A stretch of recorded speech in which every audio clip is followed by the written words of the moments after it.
So Daniel Cormier on Good Guy, Bad Guy was talking about Alex Pereira and how, obviously going up to heavyweight is probably likely off the table for him, at least for the time being, right? Not saying he couldn't make the move later on, but he was discussing this. He and Chael were talking about it, and I read an article on it, and, Cormier noted that he just didn't think that Alex Pereira was strong enough to go up to heavyweight. He thought those guys would be able to take his punches. He also felt like, judging what he saw when Ankalaev pretty much dropped Pereira, that Pereira would not be able to take the shots of the heavyweights.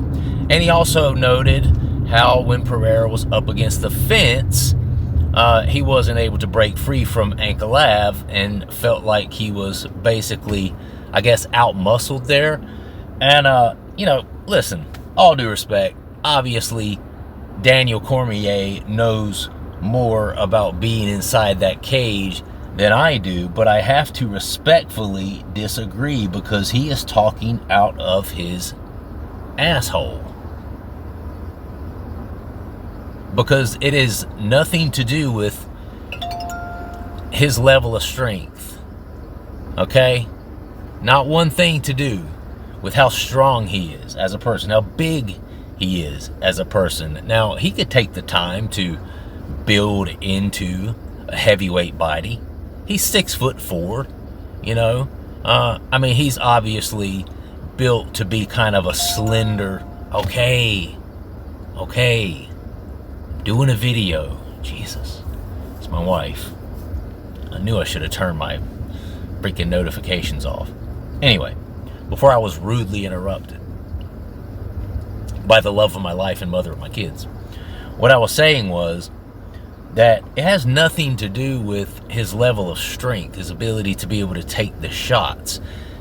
Alex Pereira was beat by a more complete MMA fighter Saturday night in Magomed Ankalaev. Okay? And I did a video on this earlier and talked about and named all of the ways that he was outmatched, outclassed, essentially, by a more complete MMA fighter. Now listen, if we're talking about glory kickboxing, you don't get any better than Alex Pereira, right? And I think he had a good run. I think what he's done in the UFC since he's been there, having been a two-weight champion, is quite remarkable, if I'm being completely honest with you, given the fact that he has very little experience in the world of MMA itself in relative comparison to a lot of these other fighters, okay? I'll give him that. But he is still predominantly a kickboxer, a glory kickboxer. And when you look at someone like Magomed Ankalaev, this guy's wrestling base is on a completely different level than an Alex Pereira. And it is one of the reasons that ever since they started talking about, as opposed to Jon Jones, Tom Aspinall, they kept talking about, and Jon Jones kept talking about this super fight that he wanted between Alex Pereira and this and that. You saw what Alex Pereira looked like against Magomed Ankalaev. Now, imagine him in there with Jon Jones, okay? We're talking a million times worse.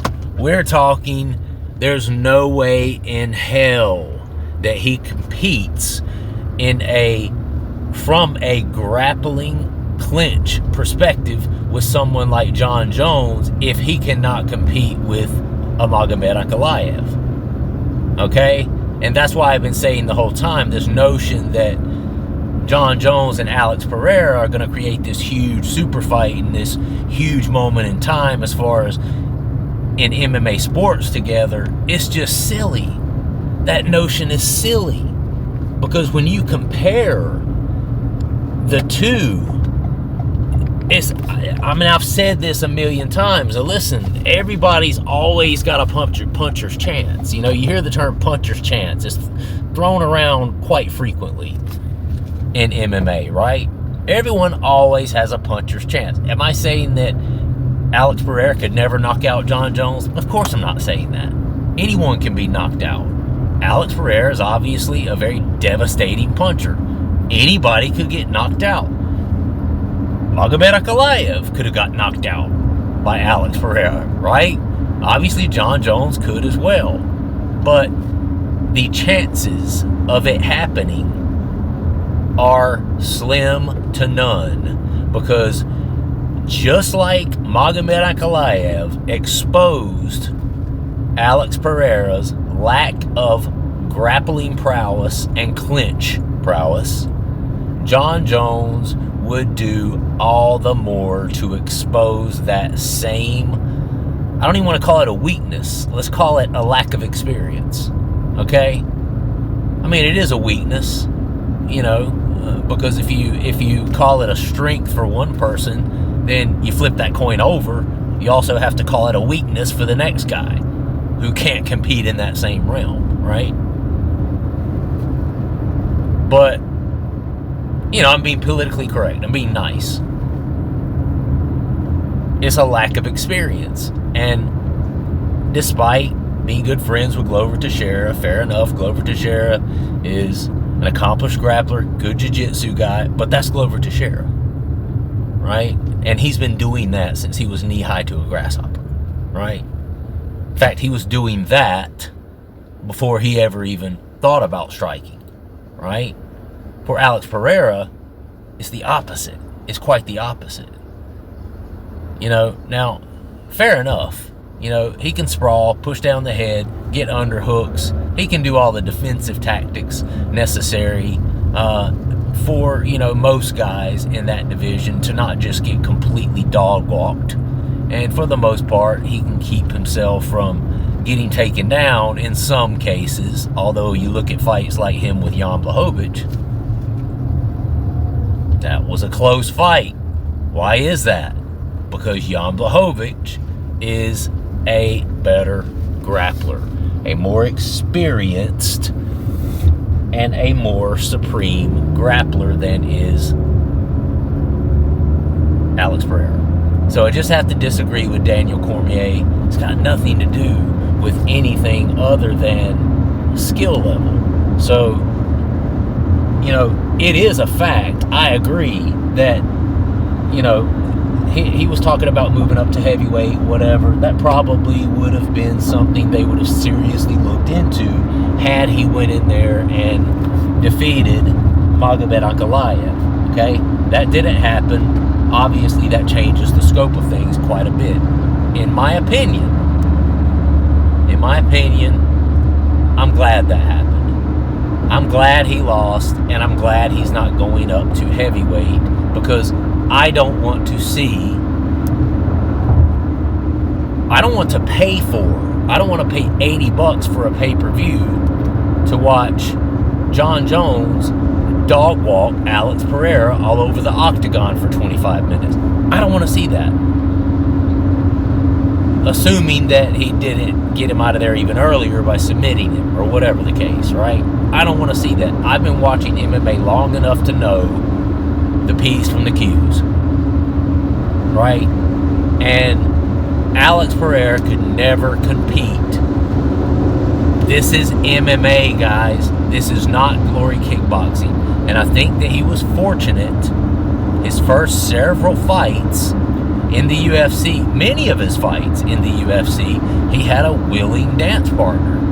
He had guys who, in my opinion, except for maybe Israel Adesanya, mistakenly went in there thinking they're going to kickbox the kickboxer. You don't kickbox the kickboxer. You take the kickboxer out of his game and out of his element. That's your best way of possibly winning that fight. Taking him out of his comfort zone. Taking him out of the realm of fighting that he is most dangerous and most accustomed to fighting. That's the way. That's the path to victory. Just like Magomed Ankalaev did. this past Saturday night. Ankalaev, true MMA guy, mixed it up. Teep kicks, did some striking, feinted a couple of takedowns here and there, clinched with him, tired him out, held him against the fence.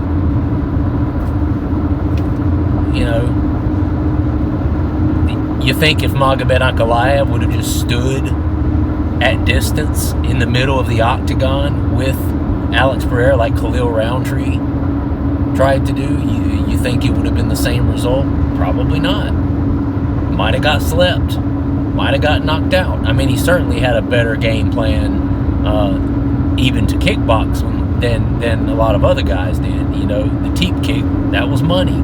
Brilliant idea. He's a southpaw that already takes away two of Pereira's most dangerous weapons, the left high kick, the left lead hook.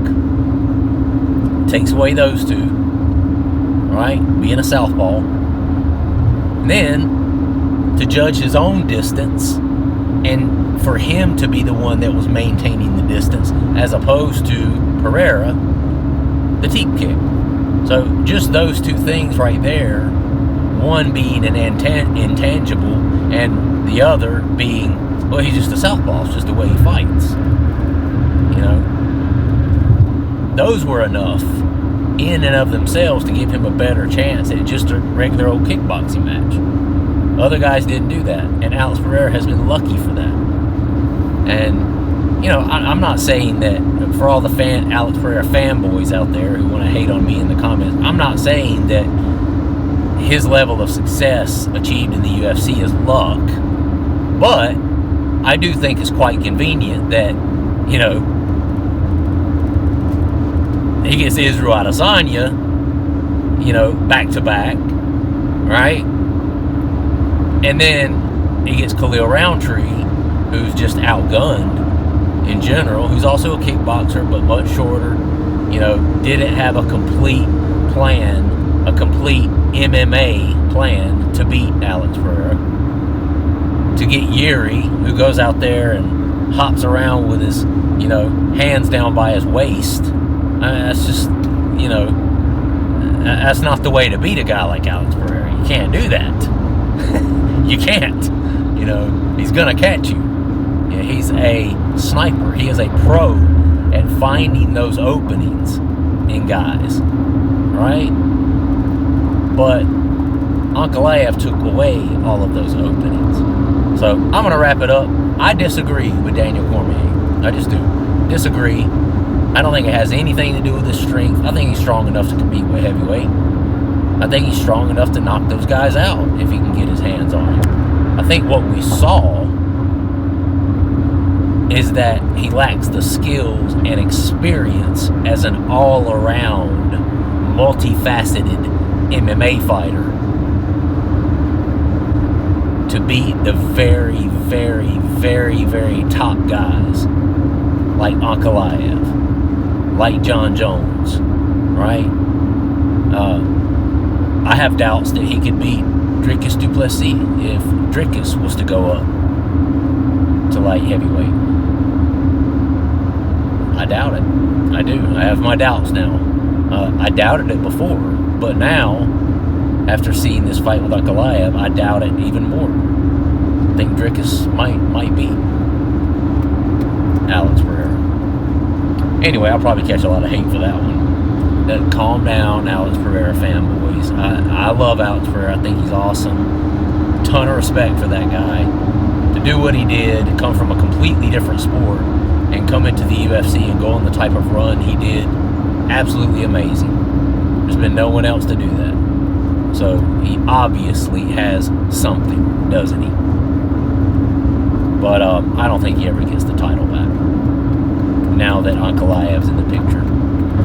But I also don't want to see him go to heavyweight. If he does, it doesn't need to be to fight Jon Jones. Sorry. Maybe after Jones retires, he wants to go up there, tighten up his all-around MMA game a little bit. Get a full plan together so he can keep guys guessing.